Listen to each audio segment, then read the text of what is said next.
city is really in a sort of post-crisis mode now. We got through the crisis. We paid the government back. Actually, with a pretty fair return. We're now at 5-6 consecutive quarters of profitability. We're back on the track to consistent profitability. Citigroup Chairman Dick Parsons talking to strategy session yesterday. Citi is just one of the many large holdings of our guest today, Saudi Prince Alwaleed bin Talal. I think I was in the business maybe when you first got involved, which was, can you imagine that the situation was that scary? 2 different times with Citigroup to be able to buy the stock at those levels. Not everyone knows. What year was it when you first got involved? What was the price? Then you saw a 10-bagger at least, and wasn't it 10 times your investment? And then almost back to where it was now up again, right? Yeah. We entered Citigroup in 1991. 1991. Actually, it was on the same day the U.S. troops entered Iraq. That was when it was announced. Was it $4? How much do you remember? No, at that time it was around that. Around that, yeah, single digits, yeah. And went to 50 or 60. Yes, exactly. Yes. For a while, right? Yes. Then the world almost ends, obviously, and Citigroup, it wasn't, they were a player, but the whole system was at risk. And then went through crisis, but then also subscribed to the new Citi offering at 3.25, 3.25. You did? Oh, yes, at 3.25. But you couldn't double down completely, but you certainly added to your position. Oh, yes, right? we had, yes. Lowered your break even at this point. Correct, yes, we entered, yes. You were in favor of the reverse split?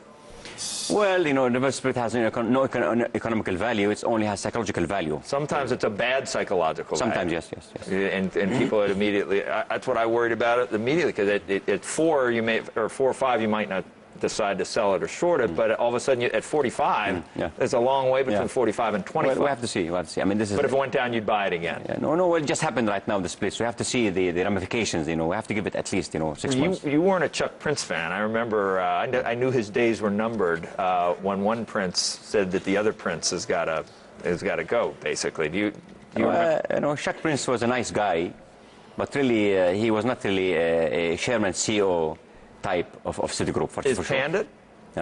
Pandit, you say, as you say in the United States, the proof of the pudding is in the eating. Pandit's done a good job. He took this and he said that it's like taking the Titanic, after hitting the iceberg. And that was a big job for him, and I was in continuous discussion with him and dialogue in the past 3 years, and he delivered, to be honest with you. And Citigroup right now is back on track. Just delivered $3 billion last quarter in the midst of getting out of the crisis. So I think Bandit's doing a good job, to be honest. Is he worth the retention package that they just announced, which could be $23 million for the next 5 years? For the next 5 years, if the stock hits some of the after working for $1. Right, after working for $1 for the last couple of years. After selling his hedge fund to the country for $700 million or something. Yeah, but he had to live off the $700 million for. Yeah, the $20 million or so package that he got is really very much conditional on certain targets that he has to reach, and only begins clicking in 7 years from now. So really it's very much conditional on certain things that he has to deliver for Citi. And I believe he will deliver. So Dick Parsons yesterday said Vikram Pandit is worth this. As their largest individual shareholder, you believe it's worth it too?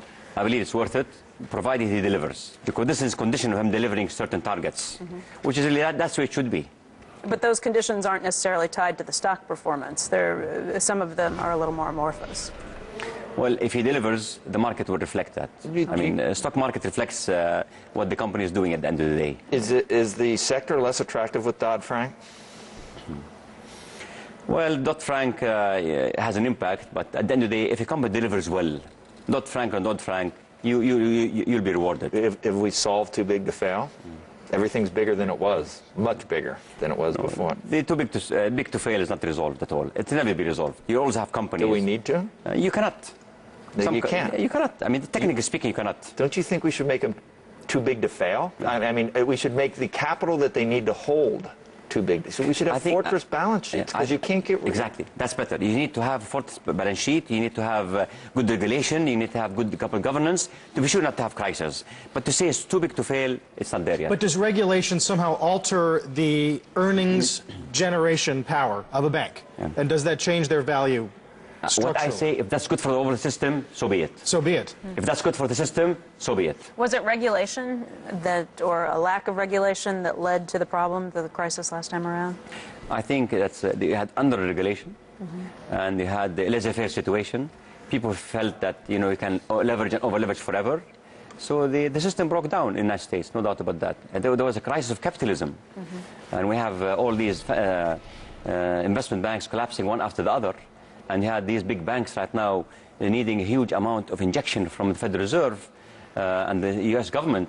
For sure, the system failed here. Yeah, but the Federal Reserve had something to do with things getting started in the first place. There's a lot of money sloshing around, and then you got China allowing us to float all that debt at 1 or 2%, and then it has to go somewhere, doesn't it? It went. And then so many reasons play the role. Right, Fannie and Freddie. I mean, everybody benefited. I tried to tell. You mentioned Piers Morgan when you came. I tried to tell him, and I did. I told him for 18 minutes. None of it aired. None of it aired. None of it aired. They cut it down to three minutes. But anyway, that's when we were going through all of that. When we were going through the height of the crisis, and we were watching Citi go to single digits. Where was your head? Were you pounding the table? Were you yelling about the money you were losing on paper, or were you thinking about the bargains that would be on the table in the coming months? Do you remember that? You know, I never pound the table, number one. In crisis, you have to be strong, you have to be solid, you have to be in touch with the management, you have to be sure that the management has control on the crisis. And I was in touch with the management all the time. And at the end of the day, Vikram took over, and the new offering took place, and we subscribed to it. We lowered our average right now to the high single digit. And I believe right now we just have to wait and see and what's going to happen next 24 years. Vikram is very, very conservative in his approach, very conservative. And you like that? That's what we need these days. There's no doubt about that. We cannot have laissez-faire again, no doubt about that. Why'd you buy GM? Because you can buy $500 million with no problem, right? And was it the size? You were able to get in on the offering? You don't need to do it a different way, or you really think that there's and it's a great brand name, but you think that it's fixed? Yeah, no. I mean, look, we have a trading portfolio that invests in GM and Glencore and all those companies. It's a trading portfolio. It's not a long-term holding. Really? Oh, yes.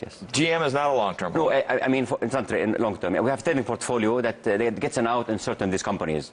So really, we make money out of that also. We have we have core investments, as you know. We have trading portfolio, and we have some investments that are for trading. Who's going to be in that stock longer, you or the United States government?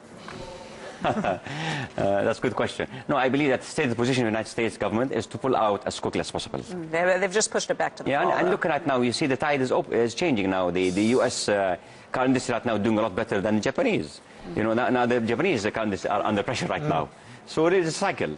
And the U.S. car industry right now is doing a lot better. GM, Ford, and Chrysler have improved dramatically. A lot of our viewers say that there's no more interesting stock, no more exciting stock that they'd rather talk about than Apple. Do you think of them that way? Well, you know, we're investing in Apple. We got into there at $9, you know, many years ago. And Steve Jobs is my friend. I always visit him in California. So we always believed in Apple. Apple is a good company, and they're the leader right now of the technology industry. But clearly, a lot of challenges. You know, they're being attacked from all fronts. But Apple is a big force to be reckoned with in the technology industry. Where do you think their growth comes from here, and can it happen without Steve at the office every day? Well, you know, iPod, all the iPhone, iPad, and the tablets they have are the engines for growth, and we have still not seen this thing peaking yet. You don't worry about him. Well, I mean, Steve Jobs, I mean, is a unique person, and he has good people with him. And you know, he's not really managing the company on day-to-day basis also. But still, the company is on the good track and doing good. I mean, Your Highness, between what you own here publicly and what you own privately and what you own in the kingdom privately and all around the world, do you know what you own? Do you really know? Do you know of every one of these investments? I say to you, I better know, yes. Honestly? Oh, yes. I know them all. I'm in contact with them. I visit them. You know, I communicate with them. You run businesses. You've got a satellite TV company. I mean, you're everywhere. Yeah. No, thanks God. You know, because I depend on good people. And then you have to bet on good people. For example, when I invest in Apple, I bet on Steve Jobs. When I invest let's say in News Corp, I depend on Mr. Murdoch. When I invest in Four Seasons, I bet on the chairman CEO over there. So really, you buy in the minds and track record of those companies. But what looks best to you right now? Would it be? I mean, you invest in real estate, you invest in land. You're in every probably country around the globe. What is the U.S. stock market right up there with attractiveness with some of these other things? No, in real estate, for example, right now we are emphasizing more in Saudi Arabia, because Saudi Arabia is the opposite of many countries. You know, the supply, the demand is way beyond supply. So that's why we have undertaking huge real estate projects over there to really fulfill some of the supply needs. And there are huge returns there, 30–40% returns. Because we know we're involved in more than 13 industries in the world. Would you buy in Egypt now? Would you buy in, I mean, I know you have some land to develop in Egypt. Yeah, I mean, you probably get some pretty good prices. We're a global company. We are an investment company, holding company. So really, we are very mobile. We're very flexible, and we run the company only one office in Riyadh with only 20 people. We're very mean and lean, very small. You know, very much connected with the world. So yes, if there are opportunities in Egypt and the Arab world, we will do it. If you say that you invest based on people, is there anyone interesting you've met recently? Yeah, you know, I always meet the CEOs and chairmen of companies that I've invested in.